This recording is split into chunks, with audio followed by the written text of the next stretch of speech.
Gravação iniciada, presidente.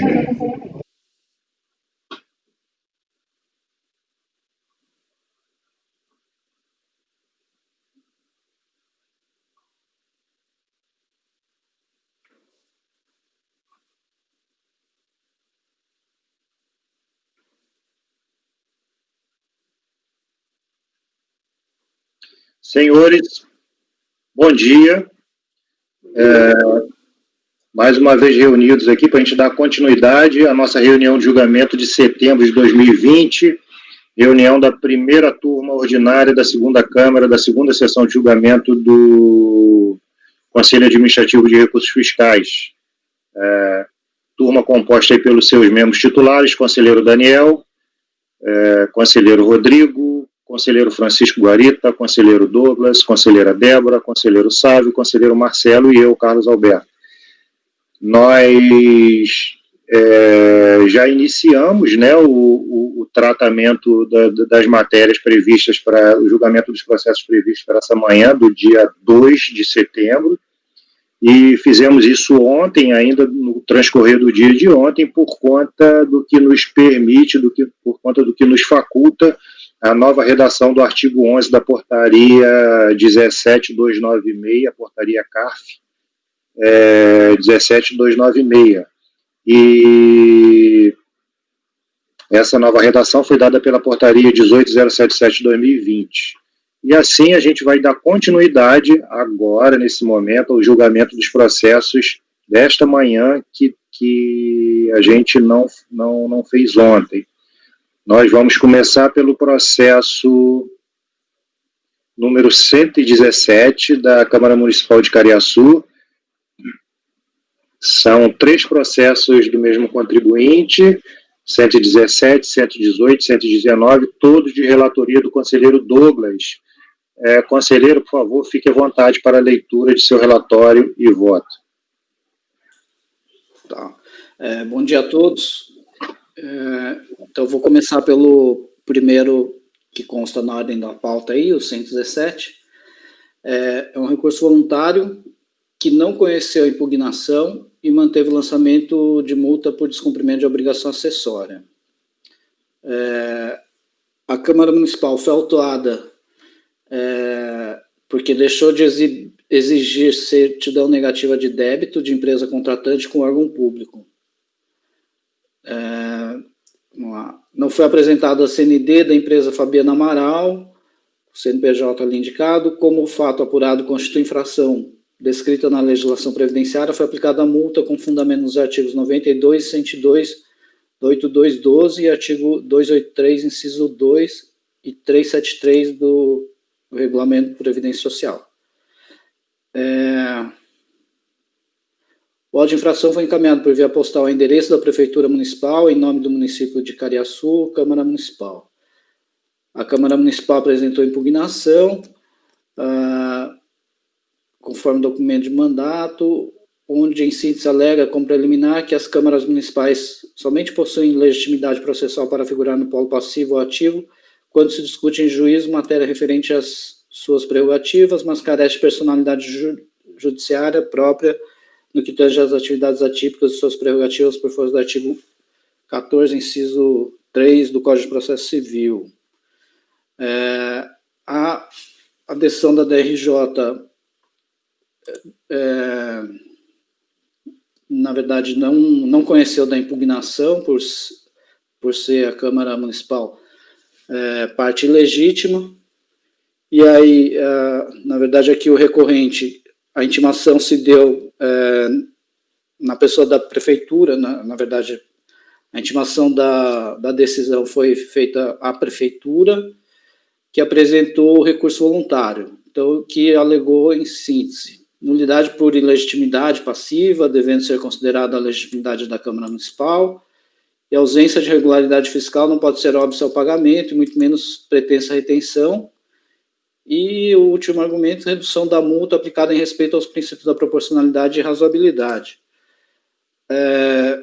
E aí eu passo ao voto aqui com relação à alegação de nulidade por ilegitimidade passiva. a decisão recorrida decidiu pela ilegitimidade da Câmara dos Vereadores para apresentar a impugnação. Entretanto, nos termos do disposto do artigo 15, combinado com o artigo 76 do Código de Processo Civil, não poderia ser decretada a ilegitimidade da parte. Então, eu leio aqui, eu vou ler os dispositivos, porque não são dispositivos do nosso dia a dia aqui de julgamento do CARF. Então, na ausência de normas que regulem processos eleitorais, trabalhistas ou administrativos, as disposições deste Código lhes são aplicadas supletiva e subsidiariamente. Aí, artigo 76, verificada a incapacidade processual ou irregularidade da representação da parte, o juiz suspenderá o processo e designará prazo razoável para que seja sanado o vício. Em outros termos, a decisão recorrida deveria ser anulada para que outra fosse proferida ou mesmo para que houvesse a regularização da representação processual nos autos. Por outro lado, labora em equívoco a decisão recorrida quando dispôs. Portanto, correto o procedimento adotado pela autoridade lançadora, que lavrou o auto de infração no nome do município e o notificou na pessoa do prefeito municipal. Na folha 2, constou que o auto de infração foi lavrado da seguinte forma: município de Cariaçu, Câmara Municipal. Aí ressalta-se que o CNPJ ali indicado é da Câmara Municipal de Cariaçu e não da Prefeitura Municipal de Cariaçu, sendo que esta não consta sequer como responsável. Não obstante, a intimação da decisão recorrida foi feita diretamente para o município de Cariaçu, Prefeitura Municipal, o outro CNPJ, conforme folha 46.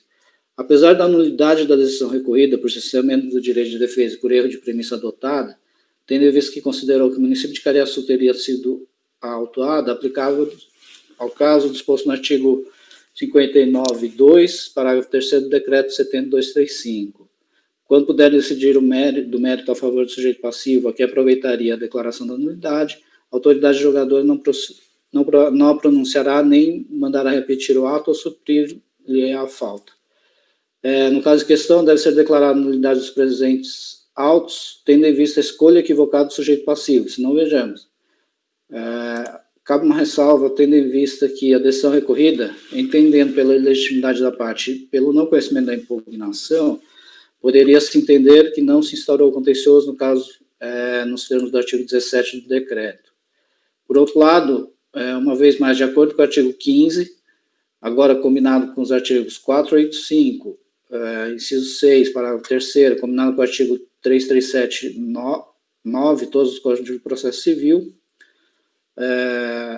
o juiz não resolverá o mérito quando verificar a ausência de legitimidade ou de interesse processual. O juiz conhecerá de ofício da matéria constante dos incisos 4, 5, 6 e 9, em qualquer tempo e grau de jurisdição, enquanto não ocorrer trânsito em julgado. Incumbe ao réu, antes de discutir o mérito, alegar incapacidade da parte, defeito de representação, falta de autorização. A interpretação para o arcabouço legal mencionado é de que a legitimidade pacífica da parte é matéria de ordem pública e, portanto, pode e deve ser reconhecido de ofício por este órgão de julgamento. Sendo assim, por considerar, nos termos do artigo 142 do Código de Processo do CTN, o auto de infração escolheu de forma equivocada o sujeito passivo. Aí eu transcrevo aqui algumas jurisprudências do CARF, e aí eu reconheço o erro na eleição do sujeito passivo e dou provimento ao recurso para cancelar o auto. Senhores, considerações? Pode falar, Marcelo. Não, uma dúvida, mas assim, ele não intimou de forma correta o prefeito? Porque eu acho que a gente já teve casos aqui, mas de estado, né? Onde, acho que estado de Roraima, Rondônia, não me recordo, que foi lançado em face do legislativo, na época, o judiciário, enfim, alguma coisa assim, só que tudo bem, o sujeito passivo estava o Estado, né? Mas aqui foi intimado, pelo menos de forma correta, a prefeitura, pelo menos na pessoa do prefeito, né? Porque assim, não sei se a gente vai entrar na questão do vício formal ou material, é mais por conta disso. Eu tenho algumas observações para fazer, presidente, em relação a esse caso. É o seguinte: Historicamente, nós tínhamos, há uns anos atrás, uma leva de autos de infrações cancelados, né, autos de infração cancelados, por conta que a fiscalização ia na Câmara Municipal, lavrava o auto e simplesmente colocava Câmara Municipal, a intimação era feita do presidente da Câmara, e realmente tem essa questão da falta de legitimidade da Câmara Municipal, né? Porque, na verdade, o ente é o município, né? É o único que é dotado de personalidade jurídica.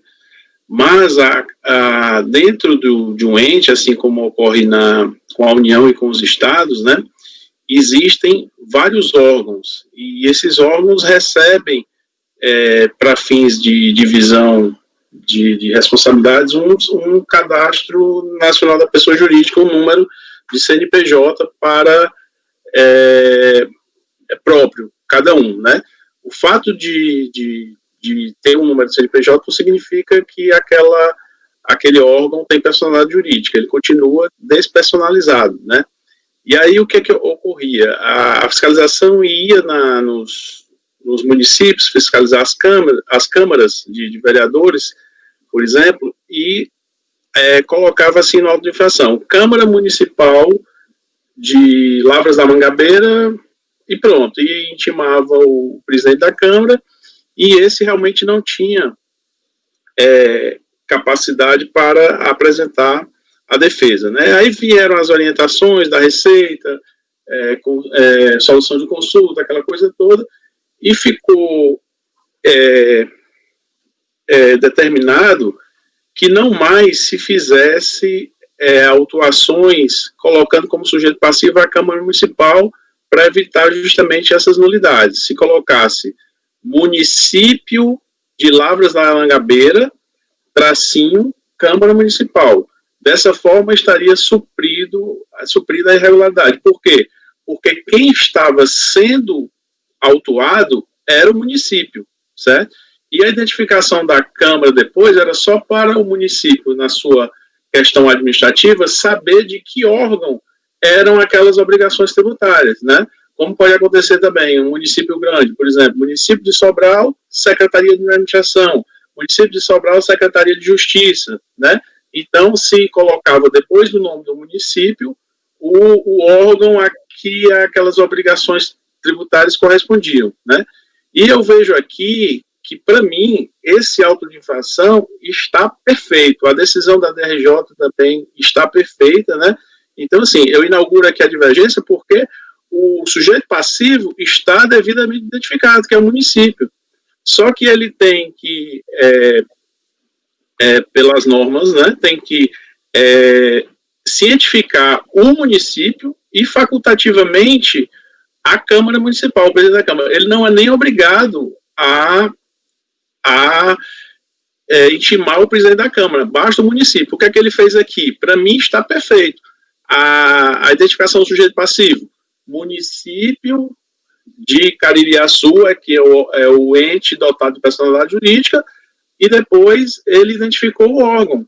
Tá claro, ele intimou o município, certo? Era o município que teria que apresentar a defesa, não é que seja em nome da Câmara, mas se reportando às obrigações tributárias da Câmara, entendeu? Então, assim, eu inauguro a divergência para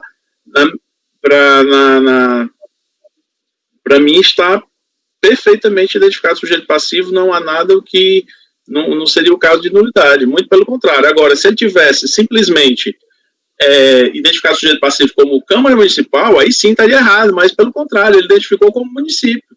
Apenas ele, como é para ser, ele colocou o órgão para que a prefeitura, o município, pudesse identificar a que se referia aquelas obrigações. Daniel, não deveria ser no CNPJ do município? Não, porque o município, porque a Câmara é um órgão, então ela tem CNPJ, certo? Como eu falei antes, não é porque tem um CNPJ que ela vai ser um ente personalizado.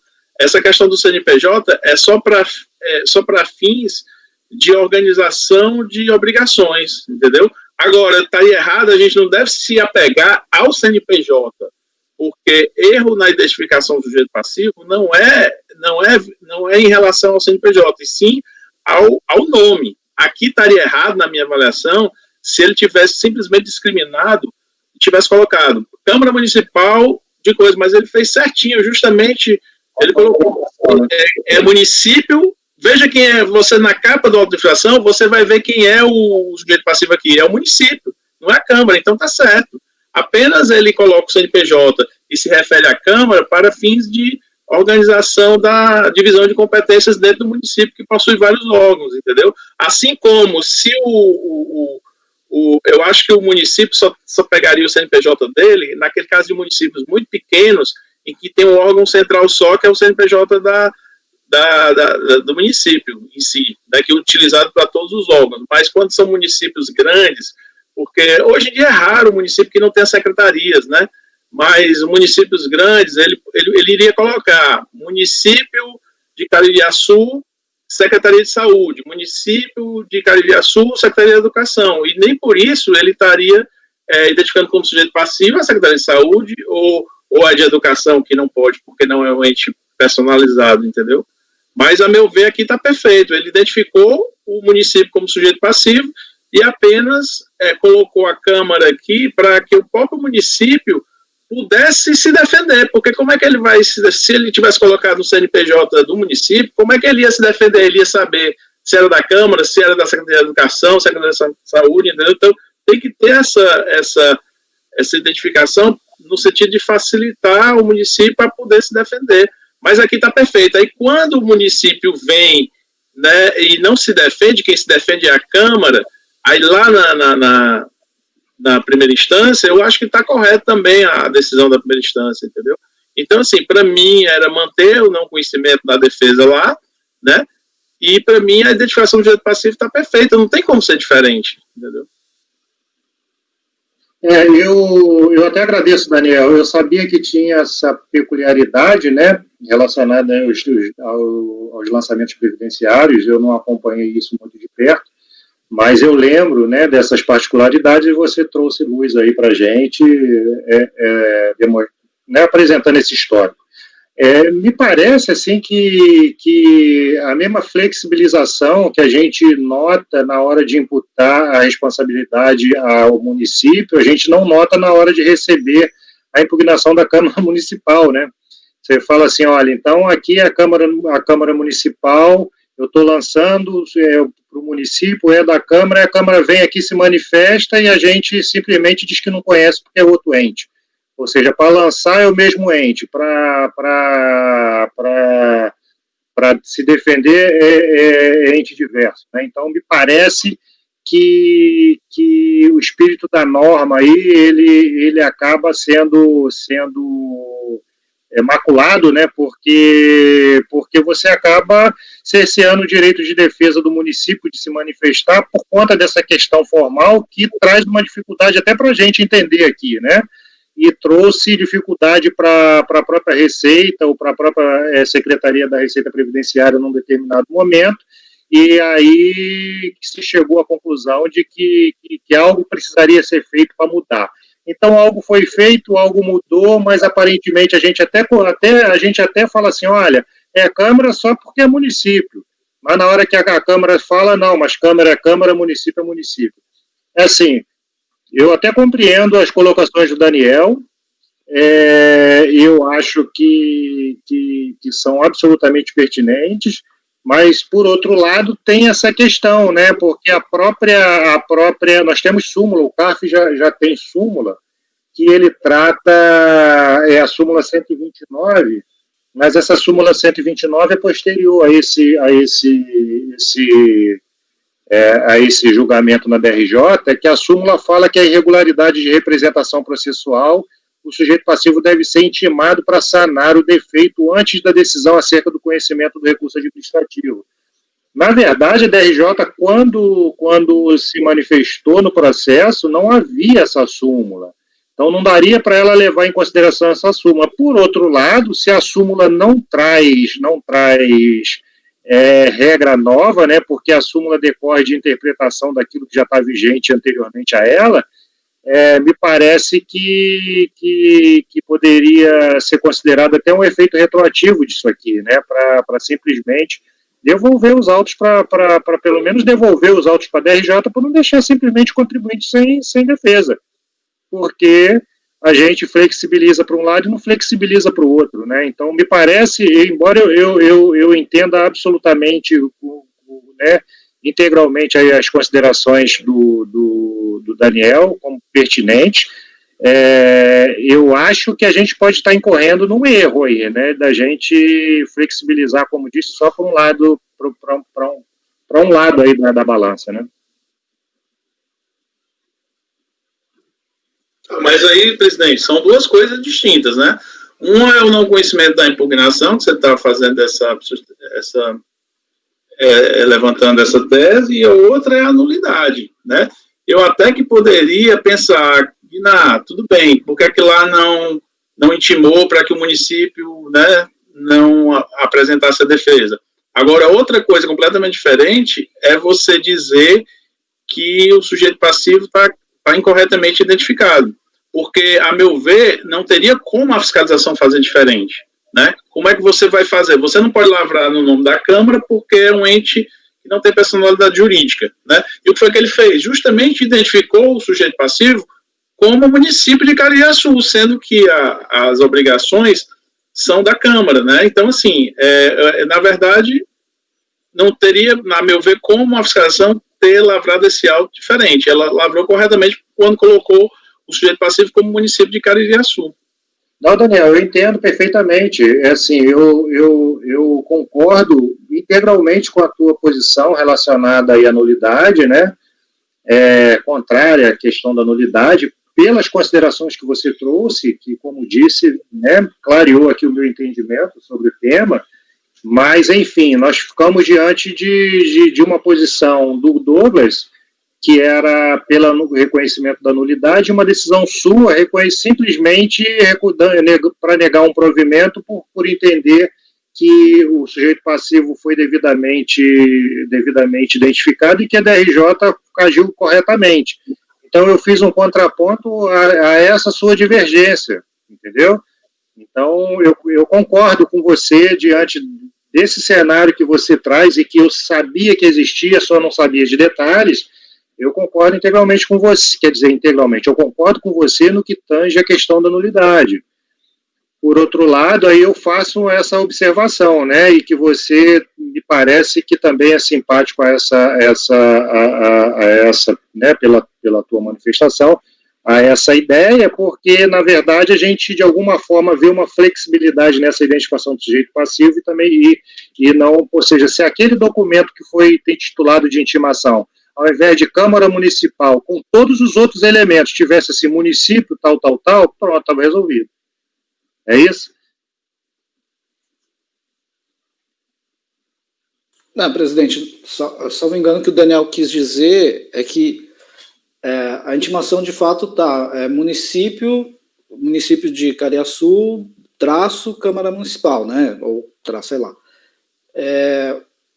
Mas eu não sei, o CNPJ na verdade, indica quem é a pessoa, né? Para mim, particularmente, tem essa divergência, mas não sei. E aí, se for o caso, acho que se o Daniel for abrir a divergência, e talvez é o que o presidente está falando, talvez teria que anular a decisão para intimar, porque senão nem conhece aqui do recurso voluntário. Eu acho que, assim, na minha avaliação, a atitude mais justa aí com o contribuinte era anular a decisão e reconhecer aí lógico que esse histórico é importante, tratar esse histórico que o Daniel trouxe, ele é importante, para ficar evidenciado só essa questão, falou assim, olha, embora o CNPJ lá não seja da prefeitura, seja da Câmara Municipal, poxa, isso é aceitável no maculo lançamento, porque é o mesmo ente, sou um órgão do mesmo ente, mas foi reconhecido, foi identificado como município e tal, mas seria um mero problema de representação que, diante desse cenário todo, mereceria uma atenção diferenciada por parte do órgão julgador de primeira instância, em particular por conta da súmula, que, por não trazer matéria nova, a gente pode entender que ela só interpreta a legislação anterior e, portanto, perfeitamente aplicável a fatos pretéritos, né? Mas é isso, é só para robustecer, é o que eu imaginaria. Eu até entendo, assim, as considerações do exemplo pontuou, que o Daniel também pontuou, foram bem pertinentes, essa questão que o Daniel levantou da personalidade jurídica, sobre como é que não poderia fazer o lançamento de outra forma, né? Enfim, a gente, né, eu não sei como é que funciona lá, mas realmente se ele tem que jogar com o CNPJ da Câmara para fins fiscais, mas aí quem tem representação processual é só a prefeitura, ou no caso o município, não é nem prefeitura, né? O município é bastante pertinente. Agora, o que só ficou meio, né, desconforme aqui é porque a primeira intimação foi, como o Daniel falou, né? Município de Cariaçu, Câmara Municipal, que deveria ser assim. Se a unidade preparadora fosse tão, como é que eu posso dizer, acreditasse tanto de que estava certa essa intimação, ela prosseguiria da mesma forma quando foi intimar a decisão da DRJ. Mas não, a decisão da DRJ já mudou. Ela botou município de Cariaçu, Prefeitura Municipal. O que mostra que nem mesmo ela né, tinha, né, talvez tenha patinado aí, algum tipo de... achou que estava errado, botou traço Câmara Municipal, já botou Prefeitura Municipal depois na segunda intimação, quando foi da decisão da RJ. Então, isso tudo talvez induza um pouco a erro da parte. Talvez a melhor solução realmente fosse anular, intimar com base na súmula lá, para que eles sanassem o equívoco e prosseguissem o julgamento da impugnação, enfim, a nova impugnação apresentada pelo município, o que quer que seja, né? Enfim, é só o sentimento assim que eu fico, que realmente o que o Daniel falou bastante pertinente, mas também ao mesmo tempo que o presidente comentou foi justamente isso. Poxa, a gente pode dar um jeito aqui, tipo, por conta do sistema não pode lançar de outra forma, então vai assim, né? Aí, mas na hora de receber a peça, o contribuinte diz, não pode receber de nenhum jeito. Fica complicado, sabe? Rodrigo, só uma observação, não é por conta do sistema, o sistema deixa lançar na Câmara Municipal, só que não se pode lançar em quem não tem personalidade jurídica, entendeu? Sim, não se pode lançar, mas se o sistema deixa, eu tô vendo que o sistema deixa porque já botou o CNPJ. Então, para mim, o CNPJ também é um tipo de identificação da parte. Sabe? Por que não?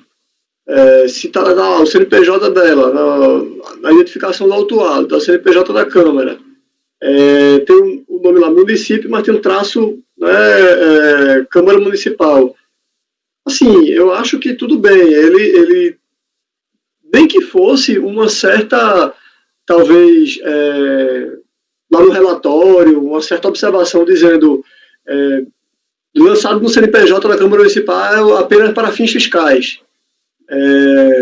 A parte atuada é o município. Enfim, qualquer coisa do tipo que evitasse também que o contribuinte, né, permanecesse no erro, porque é como o próprio DRJ falou, o contribuinte também tinha ciência de que não tinha representatividade processual, porque no segundo parágrafo da peça da impugnação dele ele já bota logo, né, dizendo que não tem. Ele não pode representar a Câmara não tem capacidade processual. Então ele tem conhecimento disso. Então tudo leva a crer que ele apresentou em nome da Câmara porque recebeu uma intimação com o CNPJ da Câmara com o nome também Câmara Municipal. Não estou dizendo que está certo ele continuar a defesa com o nome da Câmara. Não tem capacidade postulatória, né? Enfim, mas talvez o correto fosse realmente intimar, sanar o erro, né, por ele, sanar a representatividade e seguir aqui com análise da impugnação que ele teria para apresentar. Enfim, é só o sentimento que fica. É isso, só as considerações que eu tenho a fazer. Senhores, então vamos dar seguimento. Daniel, a sua divergência. O Douglas, você tem só, estou querendo saber para a gente continuar. Mantenha o seu posicionamento da nulidade por erro na identificação do sujeito passivo. Presidente, eu mantenho porque, para mim, teria que, pelo menos, não sei, o que o Daniel colocou é bem pertinente, mas para mim, pelo menos, sei lá, teria que colocar o município como solidário, não sei, porque, de fato, a intimação da decisão da DRJ não constou nem Câmara Municipal, constou Prefeitura do município e pronto, né? Então, eu acho que eu vou manter só por... Ok. Você mantém a divergência, Daniel, em que termos, a partir dessas discussões? Não, a minha divergência é integral, é negar o provimento do recurso voluntário. Ok. Inclusive com relação a entender que está correta a decisão da DRJ. Sim. Perfeito. Então nós temos mais uma tese aí que seria só a questão da anulação, não é isso? Senhores, então vamos partir vamos votar aí para a gente identificar quanto que cada tese vai receber de voto para a gente fazer a questão das votações sucessivas, ok? Então, o conselheiro Daniel vota pela negativa de provimento ao recurso voluntário. Essa é a primeira tese, negativa de provimento. Perdão, a primeira tese é do relator. Provimento total por identificação do sujeito passivo. Segunda tese, negativa de provimento, por entender que não houve falha na identificação do sujeito passivo e que está correta a DRJ. Ok? Daniel, nesse caso você entende que está correta a DRJ porque o recurso também veio pela Câmara, foi isso, Douglas? Não. Isso, quem deveria ter apresentado? No caso, a impugnação, pelo que eu entendi, foi apresentada pela Câmara Municipal, né? Então, era para ter sido pelo município. O recurso foi apresentado por quem, Douglas? Pelo município. Pelo município. Agora nós estamos tratando do recurso do município. Do município. Ou seja, então a tese é de não conhecer do recurso do município porque a matéria porque não teve impugnação, é isso, Daniel? Isso. Perfeito. E a outra tese é de anulação da decisão de primeira instância. Ou então, presidente, poderia ser assim, porque também, na verdade, a insurgência do município é quanto ao não conhecimento da impugnação. Então, eu acredito que não seja nem não conhecer, porque eu abordaria a questão trataria dessa questão do não conhecimento, né, para... Perfeito, é isso, né? E é isso, senhores. E a terceira tese... Eu acho que o Guarita caiu. Pelo menos está cinza. Está nos ouvindo, Guarita? Estou ouvindo sim, senhor. Estou ouvindo, sim. Então você fecha a tua câmera, abre de novo, porque está congelado aí, mas notamos que você está nos ouvindo. Todos nós baixamos a qualidade do vídeo? Eu baixei. Ok, senhor. Apareci? Apareceu, ok, Guarita. Senhores, então vamos lá. Daniel já votou, Rodrigo? Presidente, eu anularia só a decisão da DRJ. Ok, então temos um voto pela decisão da DRJ, estamos 1-1. Francisco Guarita. Presidente, como bem explicou o Daniel, realmente eu acho que tem a ver o que ele passou para a gente. No entanto, eu acompanho a ideia do Rodrigo, ou seja, anular a decisão do RJ para ser refeito o julgamento dele lá de alguma forma, para ele sanar esse pagamento. Depois do Rodrigo, conselheira Débora. Eu também concordo com a tese do Rodrigo, anular a decisão da primeira instância. Ok. Conselheiro Sávio? Acompanho o Douglas pela nulidade. Marcelo? Presidente, o Rodrigo é a terceira posição? É a terceira. Você gostaria de anular em que sentido, o Rodrigo? Anular no sentido de... Na verdade, dá provimento a recurso voluntário para reconhecer a nulidade da decisão recorrida para que a DRJ analise a impugnação. Ah, certo. Acompanho o Rodrigo. Ok, senhores. Então, eu também acompanho aí a divergência do Rodrigo. Eu acho que a gente não precisa nem fazer votações sucessivas. Do Guarita, né? Divergência do Guarita? Não, eu acompanho o Rodrigo também, eu falei. Então, eu acho que a gente não precisa fazer a votação sucessiva, porque a gente já alcançou maioria nessa tese de dar provimento ao recurso, determinando um novo julgamento.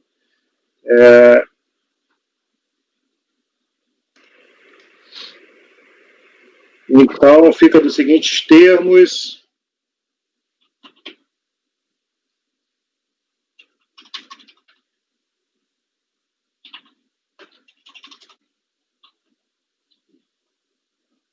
Então, o recurso voluntário, como o Daniel disse, ele estava restrito à questão do conhecimento, não era isso? Estamos certos disso, né, senhores?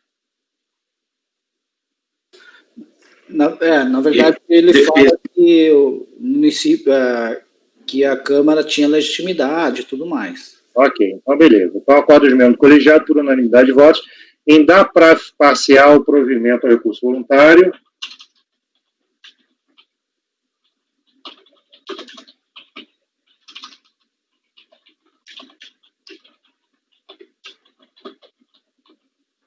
Para reconhecer a nulidade da decisão recorrida.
Senhores, vejam, por favor, se está bom essa redação. Acordo aos membros do colegiado, neste caso, por maioria de votos, né? Em dar provimento ao recurso voluntário para reconhecer a nulidade da decisão recorrida, determinando o retorno dos autos ao colegiado de primeira instância para que, superada a questão da representatividade processual, analise os termos da impugnação.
Senhores, então fica assim, nesses termos, eu acho que ninguém comentou nada, então acho que todos concordaram, né? Acordo dos membros do colegiado, por maioria de votos, em dar provimento parcial ao recurso voluntário para reconhecer a nulidade da decisão recorrida, determinando o retorno dos autos ao colegiado de primeira instância, para que, superada a questão da representatividade processual, analise os termos da impugnação. Vencidos os conselheiros Douglas, Cacaso, relator, e Sávio Salomão, que consideraram nulo o lançamento, e ainda o conselheiro Daniel Melo, que negou provimento ao recurso voluntário.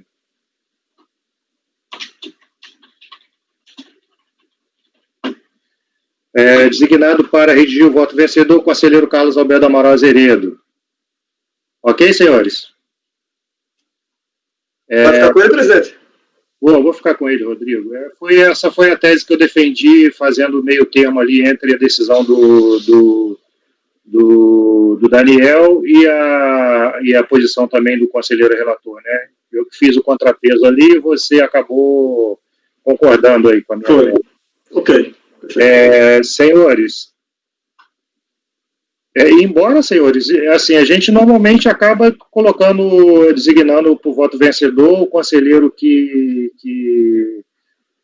abriu a divergência, mas isso não é regra, não, tá? Chamando só a atenção dos senhores, porque qualquer conselheiro pode ser designado para fazer o voto vencedor, tudo bem? Inclusive o conselheiro Guarita pode... Inclusive o conselheiro Guarita.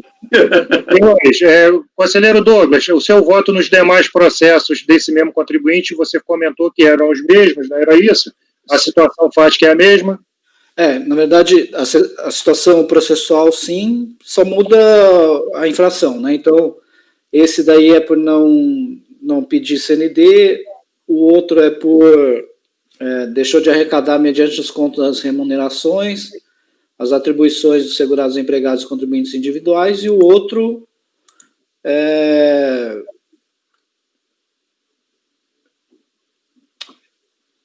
apresentar GFIP em desconformidade. Ok, então, mas os 3 casos, a prefeitura que está recorrendo, isso. E aí teve a impugnação foi para a DRJ pela Câmara e a Câmara não aceitou. Isso. A DRJ não aceitou, ok? Então, esse resultado que eu acabei de ler, eles contemplam também os processos 118 e 119, que o colegiado, por maioria, decidiu dar provimento ao recurso para reconhecer a nulidade da decisão recorrida, determinando o retorno dos autos ao colegiado de primeira instância, ok?